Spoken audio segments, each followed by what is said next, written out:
Hi, I'm Wayne, and I'm with my friend Tony, and today we're going to be talking about wide angle lenses and when you should crop.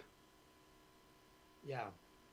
And Wayne and I have been talking about this because a couple of days ago, we both saw someone in one of the Facebook groups make a comment about they were trying to decide if they wanted to buy a 9 millimeter lens, even though this person was shooting on a 10 to 20 made for a crop sensor camera.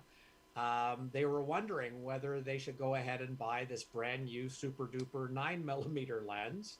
And so Wayne and I were thinking, and that would be a good topic for this video, that just because you can go wide doesn't mean that you should. So we had someone submit this particular photo here. And, Wayne, on the whole, I don't know what you think about it.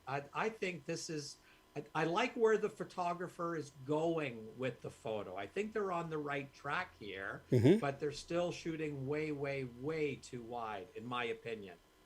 No, absolutely. And what we're talking about wide is that if we look at where the camera's aimed and it's the corner of the room, and as we go out to the sides, it's we still have kitchen. We have kitchen on the other side. We have the entrance, and there comes a point where we don't need any more information past the kitchen and past the other side of the wall. It Yeah, doesn't. It's just too wide. Oh, and yeah, also, because it is so wide, if you look at the sides, as we get to the farther edges of the frame, there's more distortion on yeah, on it. So, and this distortion makes the center area smaller. yeah. So, one of the things that I think is helpful, particularly if there's folks out there who are viewing this that are relatively new to real estate photography, one of the things that's really important to really wrap your head around is the notion of, you know, what is the value that different parts of the shot are adding to the shot? So here, if I get my crop tool, you know, do we really need to see this much ceiling to know that a ceiling is there? From this angle and the story that we're wanting to tell, do we really need to see a small portion of a window? I'm assuming that the dining room is going to be somewhere over here and we have a dining room window. But here, the story here, at least for me, at least my interpretation, Wayne, of where I think this photographer was going was to show the connection between the kitchen and other parts of the house, namely the stairwell and then the hallway going down on the same line as that banister there. So if that's going to be the story for this particular shot, we don't really need to be showing the window. No, So if we take the window out of play, then we see a disproportionate amount of floor, at least to my eye anyway. So do we really need to see that much floor? And if we kind of fiddle with this, I think that is a much better photo. And let me make it a little bit larger.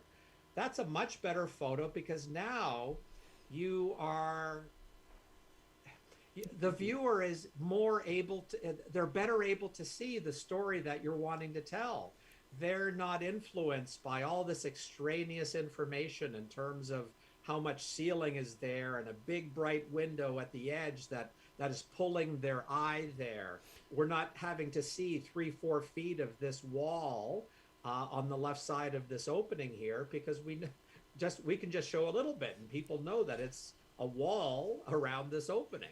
and also So if you look at it, the amount of stuff that you cut off, you pretty much cut off most of the really wide angle distortion on the image.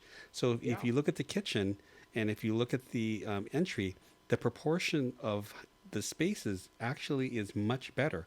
I'm actually yeah, closer to the entrance, and I'm closer to the kitchen. So you it know, just feels better, doesn't it? yeah, it feels like you're walking to the kitchen as opposed to the ultra wide angle view is I'm never going to get to the kitchen. We have to pack a lunch to get to the kitchen. Yeah. Yeah. So here, yeah, and we have this sense. It's almost an illusion that when we zoom in, things appear closer. Now here in this house, the photographer was shooting an empty house, but if the builder or whoever was wanting to put in a really upscale range, let's say they were going to put in a $3,000-4,000 Wolf range here, we could see the range and maybe some more upscale appliances a lot better here than we could in the old view Yeah, when it was this wide. yeah, that wide adds about what, 5, 7 feet away from Oh the yeah, kitchen. at least, And the thing at is, least. we haven't even moved the camera. I mean, this is just simply cropping that it becomes closer. Yeah, So that's one of the things you have to kind of realize is we're not really moving the camera. We are simply cropping and taking out the extraneous ultra wide angle distortions off to the side. right. Recognizing that with an upscale kitchen like this, we're not going to be taking just one shot. We're going to be taking probably at least another 3 or 4 photos of this kitchen for our agent client. Right. So we're going to get, if there's a great view out that window, we're going to get it from a different angle.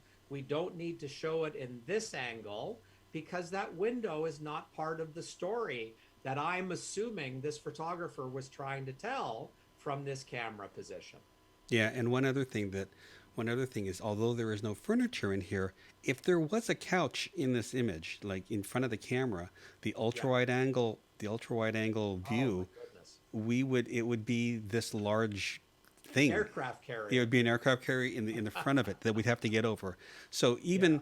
even cropping this, we would probably cut off the bottom part of the couch, but it would still maintain a nice size relationship as opposed Yeah. to the big aircraft carrier thing that you're going to have to jump over to get to the kitchen. That's right. And maybe we'll do that at a future video. We'll talk about implied space and the like. Yep.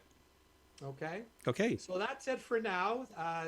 The value of challenging what's in the scene. Is it adding any value? I think is an important part of setting up your compositions in real estate photography. And also, I'm also suggesting that please, if you're going to shoot wide.